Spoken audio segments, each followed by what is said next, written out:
Du rapport Sauvé, au moins 216 000 mineurs victimes d'abus sexuels au sein de l'institution depuis les années 50.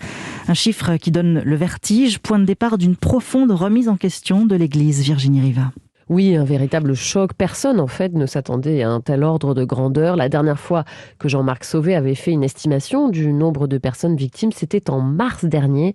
Il parlait alors de 10 000 victimes seulement. Jean-Marc Sauvé a restitué plus de 2 ans d'enquête début octobre au cours d'une conférence de presse historique où il a dénoncé la dimension systémique des abus sexuels dans l'Église. Il y a une responsabilité de caractère global et systémique parce que l'Église n'a pas su voir et entendre, elle n'a pas su capter les signaux faibles et donc ces agressions ont pu se poursuivre. Ça, c'est le premier travail. Et puis la deuxième chose qu'on demande à l'Église, c'est d'engager un travail d'indemnisation, de réparation.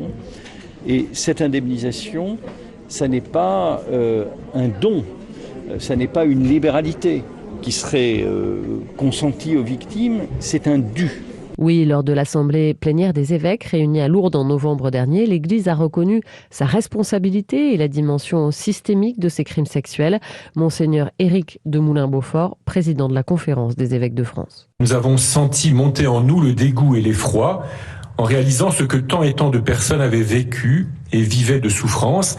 Petits garçons, petites filles, adolescents, adolescentes, qui pleurent en secret dans le fond de leur âme et jusqu'au dernier jour de leur vie d'adulte. Nous sommes donc obligés de constater que notre Église peut être un lieu de crimes graves, d'atteintes redoutables à la vie et à l'intégrité d'enfants et d'adultes.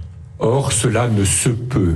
Nous avons laissé se développer un système ecclésiastique qui, loin de porter la vie, abîme, écrase, bafoue des êtres humains et leurs droits les plus élémentaires. Cette reconnaissance a ouvert la voie à un geste financier. Un fonds est en train d'être abondé à hauteur de 20 millions pour l'instant.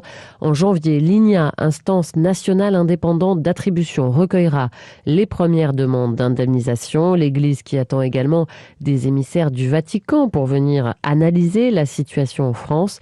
Le pape François devait de son côté recevoir la SIAZ le 9 décembre, mais l'audience a été annulée.